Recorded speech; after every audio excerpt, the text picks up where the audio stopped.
Bismillahirrahmanirrahim. Assalamualaikum warahmatullahi wabarakatuh. Alhamdulillah, pada malam hari ini kita bisa berkumpul di ruangan masjid yang kita cintai ini dalam rangka beribadah kepada Allah Subhanahu wa taala.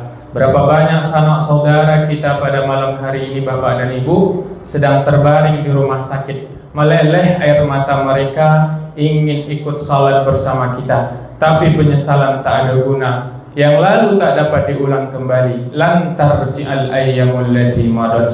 Ketika Allah Subhanahu wa taala memberikan kesehatan kepada dirinya, tapi tak digunakan untuk beribadah. Namun ketika sakit itu sudah datang pada dirinya, dia ingin sholat, tapi apa adalah daya, sedang terbaring di rumah sakit. Berapa banyak juga Bapak dan Ibu, sanak saudara kita pada malam hari ini, karena mencari sesuap nasi, mereka tak dapat ikut sholat bersama kita. Ada yang masih berjualan di pasar, ada yang masih menggalih di toko, bahkan ada yang masih berkeliaran di jalan raya. Dan juga ada tipe manusia yang ketiga, Bapak Ibu, tidak terbaring di rumah sakit, badannya sehat, badannya kekar, hartanya melimpah, uangnya banyak, tapi ketika sayup-sayup suara azan Isya itu sampai ke telinganya, tidak bergetar hatinya untuk segera memenuhi panggilan Allah Subhanahu wa taala. Ternyata Allah sudah cabut dari dalam dirinya nikmat yang paling besar, yaitu nikmat iman dan Islam. Ketika keimanan itu sudah Allah cabut dari dalam diri seseorang, Bapak Ibu, sakareh abana towa masajiko maduk ke rumahnya, Bapak Ibu, hatinya itu dikunci oleh Allah Subhanahu wa taala. Maka oleh sebab itu, kita yang berhadir pada malam hari ini mesti banyak-banyak bersyukur kepada Allah Subhanahu wa taala. Kenapa kita mesti bersyukur? Pertama, Allah masih berikan kita kehidupan. Kedua, karena Allah masih berikan kesehatan. Dan yang paling terpenting, Allah masih tanamkan keimanan di dalam dada kita. Maka tak ada yang dapat membalaskan itu semua kecuali dengan mengucapkan Alhamdulillahi Rabbil Alamin. Bagaimana cara kita bersyukur kepada Allah Subhanahu wa taala, Bapak dan Ibu? Sering-sering melihat orang yang lebih susah daripada kita. Hari ini kita selalu melihat ke atas, melihat orang yang lebih mewah daripada kita. Tentu tidak ada rasa syukur di dalam hati. Maka kita diperintahkan, lihatlah orang yang lebih susah dari engkau. Kita kalau ke dunia selalu madok, kata Bapak Ibu. Saudara kita, tetangga kita punya kendaraan 2, awak bana 3. Orang renovasi rumah, awak bana iolo. Tapi untuk beribadah kepada Allah, kita mencari ke bawah. Bako ndak bersedekah, mangalor harus bersedekah sianu alah mah. Maka ndak ada rasa syukur kita kepada Allah Subhanahu wa taala. Kita selalu melihat ke atas untuk dunia dan selalu melihat ke bawah untuk akhirat. Sekarang dibalik, Bapak dan Ibu. Seharusnya untuk dunia kita melihat ke atas. Bagaimana orang berinfak 100.000, bawa nak 200. Bagaimana orang bersedekah takjil, bawa kita nak soto pula. Supaya apa? Supaya mendapatkan rahmat dari Allah Subhanahu wa taala. Sekali-sekali Bapak Ibu pergi jalan-jalan ke rumah sakit. Di situ kita akan timbul rasa syukur kepada Allah Subhanahu wa taala. Payah jalan-jalan ke rumah sakit M Jamil tu, Bapak Ibu, kita cari di ruangan yang pertama, anan basobo dawa, Bapak Ibu, sado kabel-kabel, ada orang yang sedang terbaring di rumah sakit itu, Bapak Ibu, di malake kabel-kabel di dalam dirinya. Di sebelahnya ada TV, sebelahnya lagi ada tabung oksigen. Sado lubang yang ada di dalam dirinya dimasukkan kabel itu, Bapak Ibu. Maka kita berbicara dalam hati kita, ya Allah, ambonanlah tua lai sehat, kawanku masih muda lah masuk rumah sakit. Maka bersyukur kita kepada Allah Subhanahu wa taala. Jalan awak kalau orang cek lai, Bapak Ibu, kita cari di dalam ruangan tu ada orang yang lah dibacakan Yasin. Kira-kira kalau lah dibacakan Yasin, tanda tu, Bapak Ibu, kamaninggal lai. Maka kecian pula dalam diri kita, alhamdulillah ambo masih diajak hidup oleh Allah Subhanahu wa taala. Berjalan pula kita ke ruangan sebelah lai, Bapak Ibu, Ana nampak dewat, anak-anak nyolah marato. Ondeh ya, ondeh ma, ba'a kok batinggan kami, ba'a kok capek banapai. Mengecek pula dalam hati balik Bapak Ibu. Alhamdulillah kita masih diberikan kehidupan oleh Allah Subhanahu wa taala. Dengan demikian, maka rasa syukur itu akan tumbuh di dalam diri kita. Ketika kita bersyukur kepada Allah Subhanahu wa taala, maka insya Allah Allah akan tambah nikmat itu. Tapi sebaliknya ketika kita kufur akan nikmat Allah, tunggu azab Allah amatlah pedih. Bapak dan Ibu jamaah sidang salat tarawih rahimakumullah. Ketika kita hidup di atas dunia ini Bapak dan Ibu, Allah Subhanahu wa taala selalu memberikan kita banyak pilihan. Ada banyak malaikat, tapi ada Allah muliakan malaikat 10. Allah memiliki banyak nabi dan rasul, tapi ada 25 yang Allah muliakan. Dari yang 25 itu ada 5 lagi yang Allah muliakan. Ada banyak hari, ada 7 hari dalam sepekan, tapi ada 1 hari yang Allah muliakan, hari Jumat. Itu pula dengan bulan yang ada 12 bulan dalam setahun, tapi ada 1 bulan yang Allah muliakan. Apa dia? Bulan suci Ramadan. Bulan yang sedang kita jalani hari ini Bapak dan Ibu. Sesuatu itu ketika Allah muliakan pasti Allah tuliskan dalam Al-Quran. Bulan suci Ramadan satu-satunya bulan yang Allah tuliskan dalam Al-Quran. Buktinya Bapak dan Ibu. A'udzubillahi minasyaitonirrajim. Bismillahirrahmanirrahim. Syahrul Ramadan alladzi unzila fil Qur'an hudan linnas wa bayyinatin minal huda wal furqan. Bulan Ramadan adalah satu-satunya bulan yang Allah tuliskan langsung di dalam Al-Quran. Ada 2 sebab sesuatu itu Allah tuliskan dalam Al-Quran. Yang pertama karena kemuliaannya, yang kedua karena keburukannya. Contohnya Bapak Ibu, sesuatu yang Allah tuliskan dalam Al-Quran karena kemuliaannya. Ada di dalam Al-Quran nama Nabi Ibrahim, ada nama Nabi Isa, ada nama Maryam. Itu semua Allah tuliskan karena memiliki kemuliaan-kemuliaan. Namun ada juga yang Allah tuliskan karena keburukannya. Fir'aun ada namanya dalam Al-Quran, tapi bukan karena kemuliaannya, tapi karena keburukannya. Bapak dan Ibu hadirin rahimakumullah. Ramadan berasal dari kata ramda, yang berarti panas. Kenapa disebut panas? Karena siang hari kita menahan kering kerontang tenggorokan, menahan lapar yang menggigit. Kenapa disebut lagi panas? Karena diibaratkan ketika kita menggali tanah,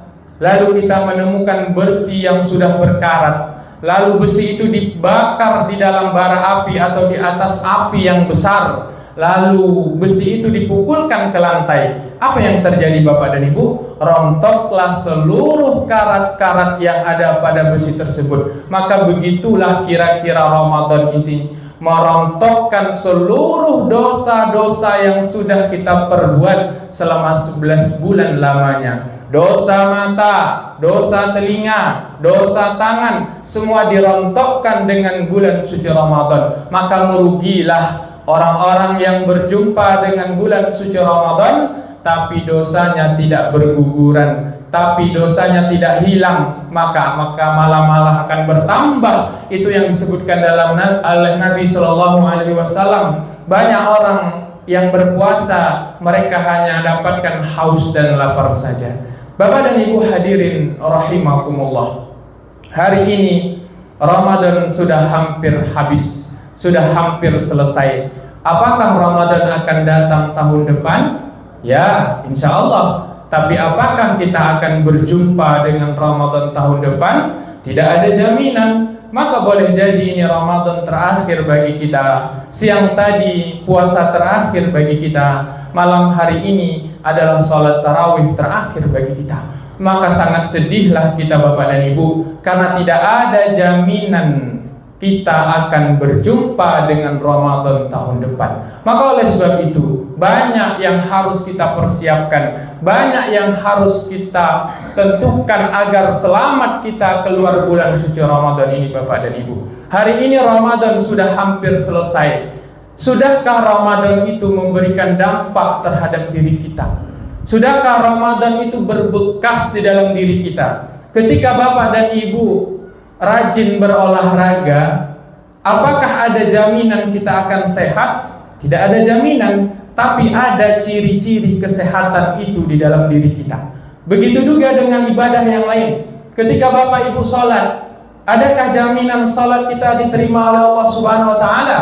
Tidak ada jaminan, tapi ada ciri-ciri sholat seseorang itu berhasil. Di dalam surah Al-Fatih Allah jelaskan, antara sujud, ada bekas-bekas sujud itu di wajah mereka. Tidak hanya jidat kita hitam, Bapak dan Ibu, tapi ada yang lebih mendalam, berubah tingkah laku kita. Yang sebelumnya kasar omongannya, suka membentak orang, tapi ketika sholat, setelah sholat berubah menjadi lembah lembut. Begitu juga dengan ibadah yang lain. Ketika kita berzakat, apakah zakat kita diterima oleh Allah Subhanahu wa Ta'ala? Tidak ada jaminan, tapi ada ciri-ciri atau ada dampak positif terhadap diri kita. Maka ketika itu sudah ada dampaknya, maka berhasillah zakat kita. Begitu juga dengan haji. Adakah yang menjamin kita mendapatkan haji yang mabrur? Tidak ada jaminan, tapi setelah kita pergi haji, ada dampak baik di dalam diri kita. Dulu apa tuh sebelum berangkat haji celananya celana pendek, kinilah balik haji celananya panjang, tidak pernah celana pendek. Nah itu mendapat haji mabrur, Bapak Ibu. Tapi tidak sebaliknya. Dulu Pak Haji itu sebelum berangkat haji celananya pendek, kini tidak berserawak balik haji lah. Ah itu parah tuh Bapak Ibu. Bukan mendapatkan haji yang mabrur, tapi mendapatkan dosa. Begitu juga dengan puasa. Tidak ada jaminan puasa kita berhasil. Tidak ada jaminan puasa kita diterima oleh Allah Subhanahu wa Ta'ala. Dan ada ciri-ciri puasa kita berhasil, Bapak dan Ibu. Maka oleh sebab itu, ketika ada ciri-ciri puasa keberhasilan puasa itu di dalam diri kita, maka bisa dipastikan kita akan mendapatkan predikat takwa yang sesuai dijelaskan dalam Al-Quran surah 183. Bagaimana cara menentukannya berhasil Ramadan kita atau tidak? Bukan sekarang Bapak Ibu, tapi selepas Ramadan nanti. Ada tidak peningkatan ibadah kita? Ada tidak mendekatkan diri kita kepada Allah Subhanahu wa Ta'ala? Maka ciri yang pertama membuktikan bahwa Ramadan kita berhasil adalah meningkatnya rasa takut kita kepada Allah Subhanahu wa Ta'ala. Siang Ramadan kita tidak makan, siang Ramadan kita tidak minum, padahal makanan itu halal, minuman itu halal, dapat kita tahan. Kenapa? Karena takut kepada Allah Subhanahu wa Ta'ala. Jangankan yang haram Bapak dan Ibu, yang halal pun tidak kita makan di siang Ramadan. Kenapa? Karena takut kepada Allah Subhanahu wa Ta'ala. Kalau seorang anak takut kepada Allah, dia tidak akan melawan orang tuanya. Kalau orang tua takut kepada Allah, dia tidak akan menyia-nyiakan anaknya. Kalau pemimpin takut kepada Allah, dia tidak akan berbuat zalim. Kalau laki-laki takut kepada Allah, dia tidak akan menyentuh wanita yang tak mahram. Kenapa? Karena lebih baik ditusukkan paku yang terbuat dari api neraka daripada menyentuh kulit wanita yang tak mahram. Kalau wanita takut kepada Allah, maka dia tidak akan membukakan auratnya di depan laki-laki yang tak mahram. Tapi hari ini Bapak dan Ibu, rasa takut kepada Allah itu sudah hilang. Orang tak lagi takut kepada Allah. Orang lebih takut kepada CCTV. Orang lebih takut kepada atasan dibanding kepada Allah Subhanahu wa Ta'ala. Maka oleh sebab itu, Ramadan menanamkan rasa takut kepada Allah Subhanahu wa Ta'ala. Siang Ramadan kita tidak makan, siang Ramadan kita tidak minum, karena takut kepada Allah Subhanahu wa Ta'ala. Akan ada suatu zaman, suatu masa ketika itu tidak ada lagi tempat bernaung, tidak ada lagi tempat berlindung kecuali naungan Allah Subhanahu wa Ta'ala. Tapi Allah berikan satu naungan kepada hambanya. Siapa mereka? Orang-orang yang diajak berzina, tapi dia takut. Dia katakan, inni akhafullah, aku takut kepada Allah Subhanahu wa taala. Maka untuk melihat keberhasilan Ramadan kita tahun ini Bapak dan Ibu, kita lihat di luar Ramadan nanti, apakah rasa takut kita kepada Allah Subhanahu wa taala semakin meningkat atau malah sebaliknya hilang. Lah lapeh Ramadan, hilang pula rasa takut kepada Allah Subhanahu wa taala. Bapak dan Ibu hadirin rahimakumullah. Ciri yang kedua, keberhasilan Ramadan itu adalah semakin meningkatnya kepedulian sosial kita. Pertama tadi takut kepada Allah, itu hablum minallah, hubungan kita dengan Allah Subhanahu wa taala.